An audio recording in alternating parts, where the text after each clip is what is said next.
Hey guys, welcome back to the channel, man. It is July. It's hot. It's the dog days of summer, but we still like to go fishing. I like to go fishing. And what are the baits that I think you should have tied on? And as always, I try to do baits just outside of the norm. You know, like obviously the June baits will work in July, and you can go back and look at some of my videos from July. You know, I've done this series now for a while. I think I was one of the very first YouTubers to ever do this series, and kind of proud of it. But I always try to give you a fresh piece of information to think about for each month, so you guys can keep coming back and watching it. And all I ask in return, man, is just smash that like button. It really helps my whole algorithm out. Just super simple, man. Just hit that like button just as a return or as a thank you for me on the channel. So let's get into it. Top 3 baits for July. What's going on in July? It's hot. You know, a lot of times the current generation has slowed down, fish start to suspend. There is a bluegill spawn going on, and a lot of times that's a way to get some bigger fish. Obviously, night fishing's really good. So I got some baits for each one of those things. You know, the suspended fish, the bluegill spawn, the night fishing, out deep fishing. And I'm gonna talk a little bit about how to rig them and some modifications I make to them. So first of all, let's talk about that bluegill spawn. A frog. Guys, in July, a frog is just good. You know, so many bodies of water, the best oxygen is really shallow if you don't have a lot of current going through your body of water. Fish start to get shallow, and I always said, you know, like they're the deepest in May and June, and then they get shallower as the summer progresses into August because that thermocline just really starts setting up. And you know, here in Oklahoma, in some of these lakes, our thermocline may only be a few feet, 3-4 feet, if it's a dirty water, dirty body of water. So, you know, a frog is one of those things that you just don't put away, you know, after the spawn or any of that, you know. And in particular, I love this frog. The color of it is MF bluegill. It stands for matte finish bluegill. It's a popping frog. You can see right there. This is the new Swamp Lord. Jordan Lee won the heavy hitters last year on a Swamp Lord frog. It wasn't the popping frog. He was fishing it over mats. And that's something to speak about. I use a popping frog when it's open water fishing. I use just the regular closed nose frog, just the regular Swamp Lord.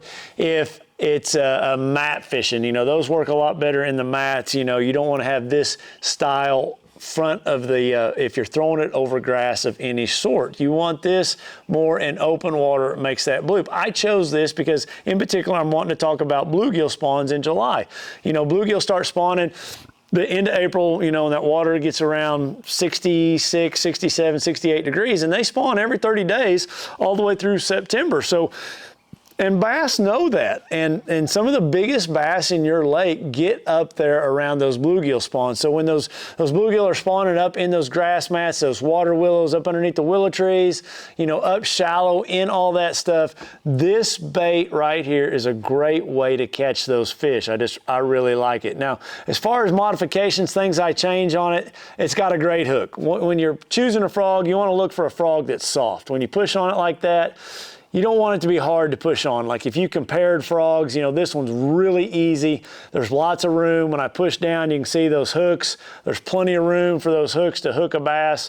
You know, sometimes on other frogs, you might want to bend those hooks out just a little bit if you're having a hard time hooking them. And it's a must, guys. So many people don't throw a frog on braid. Always throw a frog on braid. There's just your hookup percentage, your land ratio, all is going to go way up. Put it on 50-pound braid, a 7-1 medium to heavy rod, you know, 7 foot, 7'1", 6'9", 6'10", and whatever. Right around 7 foot, medium heavy to heavy rod, but 50-pound braid. Really, really important. I do like to make my legs look a little bit more like a frog's leg. So the proper length to actually fish those legs, I always think is at that nose. So I cut just a little bit off our frog like that. And then I try to shape it. I just try to take that leg and cut the outside edges of it. So you can see right there, I'm just cutting the outside edges. And so when you stop that frog, it actually kind of flares out and has like, almost looks like feet. So you try to cut the outside pieces of those legs. Just make it look a little bit more tapered. You got to be careful not to cut too much, but I'm just cutting those outside legs. And then there you can see it's kind of tapered. I don't know, hopefully you can see that there. I just like that. I like that a bunch. It adds a little flair to it. But a frog, a great bait to have on in July.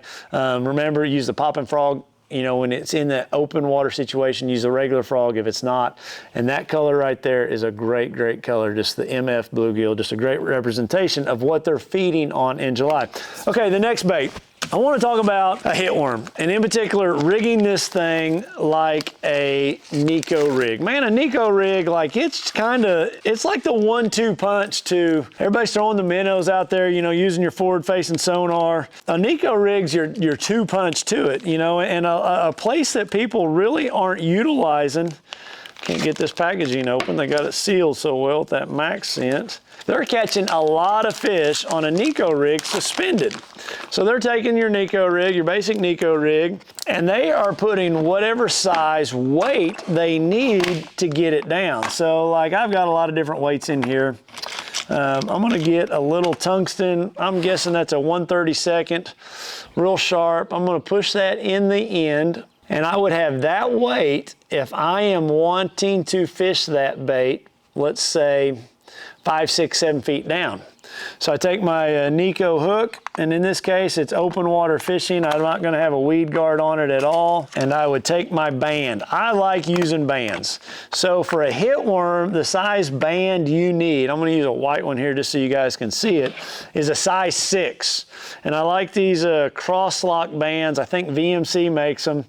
You push that on there with this little special VMC pliers. Pull this side out. I went in backwards. I should have gone the other way. It would have been easier. But I put it on there about like so. Maybe a 1/4 of the way up the deal. So why I like that Nico one, a lot of bands, you know, your hook has to go through sideways like this. I don't want that. I want my hook upright. I want to hook that fish. So this has a special pocket that you can do it either way. So now my hook is just right there, like so. But what people are doing with this thing is they're throwing it out there and on slack line, just shaking the pee out of it as it's falling, or they're throwing it out there and this thing falls right down before a fish and it gets right there to that fish. Just start shaking it. And this thing undulates in the water, just, and those fish can't take it. I mean, they're just eating it. Like, it's just a great, great bait. So a couple mistakes you can make: have too big a weight, too big a hook, too heavy of a wire of a hook. Colors, I keep it simple. I love plum apple. I love green pumpkin. Those two colors are great. The added thing of the Max scent is it disperses its scent in the water. 90% of all the other baits out there, they just have salt. They don't disperse anything in the water. A fish actually has to eat it to have any scent to it, you know, to feel anything, to get that scent to it. This one actually, as the water penetrates the bait, it disperses it in the water, thus making it such a popular bait night fishing for smallmouth, for dirty water conditions. Just a really, really great bait. So, you know, this is my Nico box. You can kind of see here what I carry. I've got different size hooks, weed guards, I've got my bands, I've got different size weights. You know, I carry some screw lock weights in there also, or I don't know what you'd call it, but that weight there is quite a bit heavier. I just screw it into the end of the worm. So if I'm fishing it out deeper on the bottom, that's a great weight. But that's the box I carry it. It works really well because I can close all these lids, then close the box. And man, you can sit there and shake it. Everything stays where it's supposed to stay by having these little boxes in there. That's just a plain old edge box, works really, really well. You know, another way you can rig some Nico stuff, these are really cool little Nico hacks. You actually push this through the bait and you can hook your hook right there. You cut this portion off, but those are kind of neat little things that, man, I truthfully don't know what company makes them, but you can buy them at your local Bass Pro or fishing store. But that's my Nico box that I carry with me, and it's just a great bait to catch fish suspended and or on the bottom. When I go to throw that thing on the bottom, I'm throwing it always on a spinning rod, 6-8 pound fluorocarbon to a braid leader, 8 to 10 pound leader, 7'1" medium action rod. And man, you just shake that thing on bowed line. Just shake it on bowed line. Then every now and then you might reel it, and I'll show you the action of that thing. With a heavier weight, it has an action almost like a crawdad undulating away. Works good in July, works good when you got lots of pressure on fish, it helps you slow down because you're thinking about shaking that bait, making it undulate right there on the bottom. But a great bait to have tied on in July. You guys don't miss out on that. Whoever's going to win this bait, I'm going to leave that band and that weight in there for you. And you ask, how do I win these? Man, it's simple. Just leave a comment down below. Be a subscriber if you don't mind. That helps a bunch. And we randomly go down through there and we pick a winner every month. We're going to do it at the end of this video, and everybody also gets a Plano 37 new box. These things are $9.99 at Bass Pro Shops. They're new and improved 3700s. The dividers, you got way more dividers. It's got a restrictor in it. It's got a label system in it. It's got a new handle on it, just a one latch handle. Super cool boxes for $9.99. Like, I hope to get my whole boat replaced with these just because they're that much better, and they're only $9.99. Really cool deal. It says you can get 64 compartments in that thing. That's pretty awesome. I say all that because whoever's going to win these baits next August is going to get this box. Just like today, we're going to pick the winner of the May top 3 baits. They're going to get a box mailed to them. So leave a comment. You might be the winner. All right, the last bait, guys, and it's a bait that you got to have tied on. Like, it's just July, August. It is the time the big worm shines. Like, you got to have the old 10-inch power worm on. Sometimes, you know, people ask, what's the difference in max scent and what's the difference in power bait? And the only way a bass is going to know this has scent is put it in his mouth, thus allowing you to feel the bite, set the hook. You have more time to take care of business. Drop the hammer on him. You know, if you're throwing a worm that doesn't have power scent in it, when he goes to bite it, he could spit it out, not give you the time to set the hook. Max scent disperses bait. Like, it's actually water, when it water soluble or water whatever, it disperses bait. And if you look it up, like, you'll see videos. I've done videos in aquariums where we put a dye to the bait and it just disperses in the water, thus making it so good in so many situations. With that said, man, there's still a time and a place always for power bait. Like I said, nighttime fishing, kid fishing, you know, when they go to bite this thing, it actually, they hold on to it longer. But the 10-inch, you know, black blue fleck power worm, it has been around forever. It has caught a gajillion fish in the month of July. This is a bait you can Nico rig. Great way to do it. Just same thing. Put your band around there, put your weight down there. You can Nico rig that thing. You can Texas rig it. I Texas rig it when I throw this bait a lot around brush piles, around docks. I want it Texas rigged in those situations because it's the most weedless in those situations. And then I also rig this bait on this right here. Just a stand-up head. This is the Berkley Fusion, and they make a special hook for it. So a lucky winner is going to get these next month. But when you look at this hook, what's special about it? It's really long. It's a 5/0 long shank hook with a football head on it. So you take this bait right here, just like so. You come out and you turn it around. You push it above that keeper. And by putting it on this big head, it now makes that bait stand up when I drag it. It has to. It's just the law of physics.